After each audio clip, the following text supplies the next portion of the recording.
J'aimerais vraiment donner un témoignage pour que chacun de nous puisse en tirer une leçon. Alors ce soir, j'ai décidé de vous partager mon histoire. Mon histoire, je porte sur moi-même. Je n'ai jamais aimé l'école. Il m'a été un leader de mon groupe. J'avais même peur de moi. Même mon entourage, était toujours dangereux. Je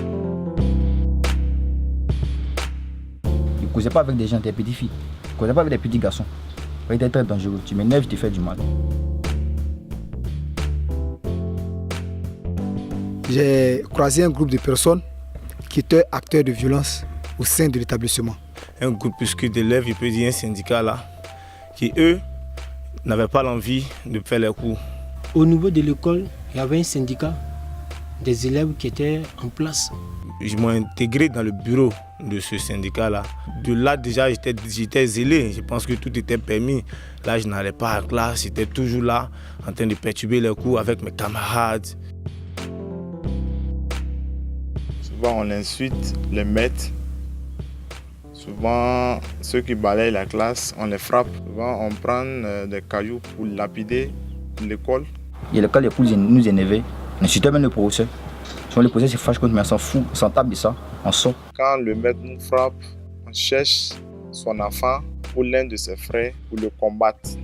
Pour que demain, il ne faut pas qu'il va nous frapper.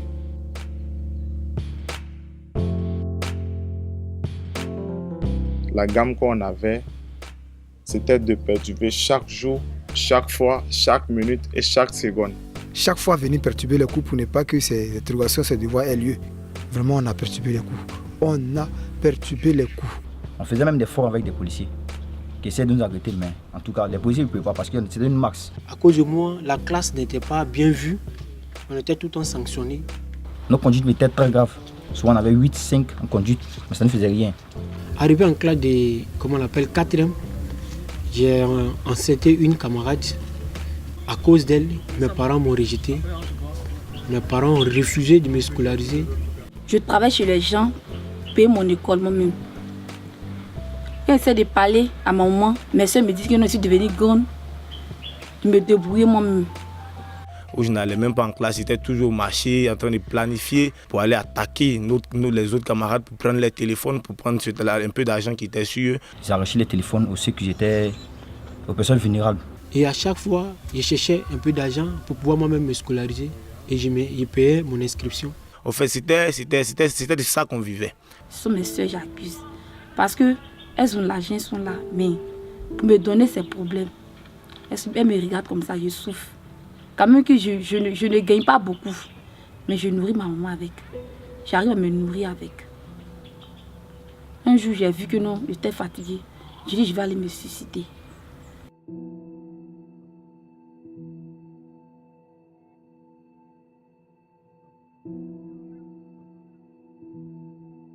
Au début, on ne sait pas ce que ça nous donnait.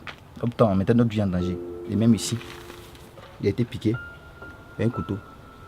Pourquoi? Parce que nous sommes partis faire une bagarre. Cela ne nous empêchait pas de faire ce qu'on pouvait faire. Je continuais toujours avec la violence. Je n'ai pas voulu écouter mes parents. J'ai préféré être perturbateur et voir ce que ça m'a donné. Une moyenne très négative qu'on ne peut même pas accepter.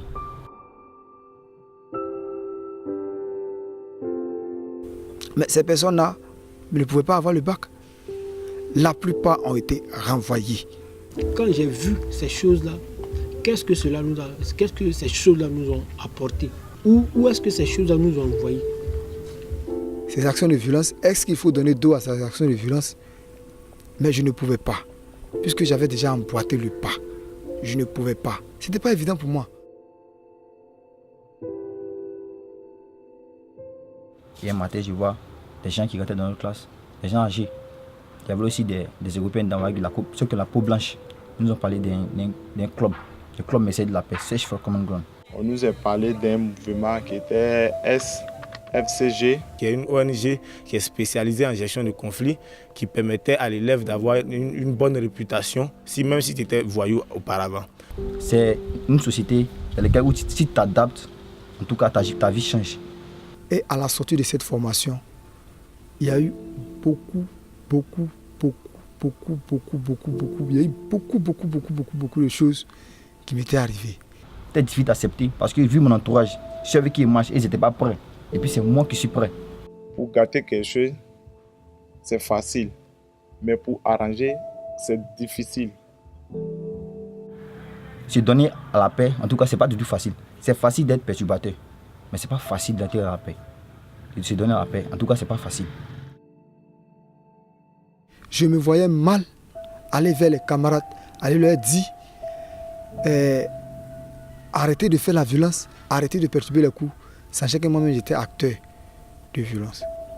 On nous enseignait comment pardonner, comment, quand quelqu'un te fait du mal, il faut le pardonner.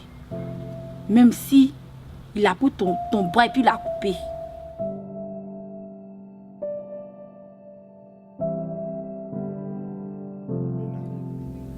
Je me suis mise en pied pour aller convaincre les gens. C'est moi qui vais vers les camarades leur dire non, la violence n'est pas une bonne chose. La violence n'est pas la meilleure voie à suivre pour pouvoir faire une revendication. Moi, c'est comme ça que j'ai commencé à propager cette information-là dans le sens de pouvoir sensibiliser mes amis, de rétrograder, de faire un pas en arrière, que ce n'était pas la violence qui arrangeait les choses, mais plutôt le dialogue, plutôt la diplomatie. Moi qui vous parle aujourd'hui, moi qui n'aimais pas dialoguer, moi qui n'aimais pas échanger avec les autorités de la ville, mais je vous parle aujourd'hui, j'arrive à régler des situations. J'arrive à résoudre des problèmes entre les élèves et les policiers, entre le mari et la femme, entre le vieux et les vieilles. Après la formation, il y a eu un changement de comportement. Même à l'école, les chefs d'établissement, les professeurs qui nous connaissaient auparavant comme des perturbateurs, aujourd'hui ces gens-là nous citent en exemple. Et moi, cher ami, j'ai décidé aujourd'hui de laisser tout ce que je faisais avant, de me donner à fond, d'être né de nouveau. Je veux être une nouvelle créature, mes 2 études pour réussir dans la vie.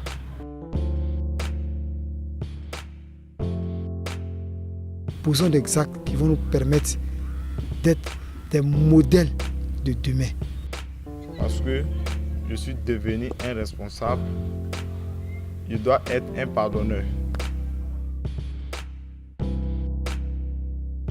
Quelqu'un qui garde rancune envers son prochain, la personne peut tuer. C'est comme ça. Vous êtes encore dans cette histoire de violence. Vous êtes encore dans cette histoire d'aller anticiper sur le congé, de perturber les cours lorsque les devoirs sont programmés. Laissez-moi vous dire que ce n'est pas la bonne voie à suivre. Donc, chers camarades, chers frères, acceptez de communiquer, acceptez de partager, acceptez de réunir et acceptez d'échanger. Si j'ai arrêté aujourd'hui, c'est pour dire à mes amis, ceux qui sont encore dedans, ceux qui sont encore perturbateurs, il n'y a rien dedans. Tout ce qui est derrière, c'est des problèmes. Il y a des conséquences derrière. Chers amis, la violence est une gangrène qui pourrit notre vie. Les grèves sans motif anéantissent notre avenir. Et quand tu es toujours perturbateur, on peut te renvoyer de l'école. On peut dire un vagabond, un voleur, délinquant. Et pourquoi on peut te tuer parce que tu es allé voler. On peut même te tuer et puis cadeau ta vie, rester cadeau. D'aujourd'hui, je dis merci à Search for Common Ground. Grâce à eux, j'ai réussi à pardonner mes soeurs. J'ai réussi à pardonner mes soeurs. Parce que c'est une formation qui a été très forte pour nous. Tu peux faire 20 ans de l'école, mais 30 ans, tu ne peux même pas suivre cette formation à l'école. Mais FCFCG est venu nous former ça en 1 mois, 2 mois. Et aujourd'hui, on est fiers d'être des gardiens de la paix. Et que ça ne soit pas seulement comme Côte d'Ivoire ici, mais que ça soit un peu partout. Un peu partout, même que ça soit au Mali, que ça soit au Burkina, que ça soit dans les États-Unis, que ça soit en France. Vraiment, s'il y a la paix dans le monde entier, vraiment, je pense très bien que ce monde ira l'avant et que cette question, la Côte d'Ivoire, ira de l'avant. Ainsi prend fin mon histoire. Je vous remercie.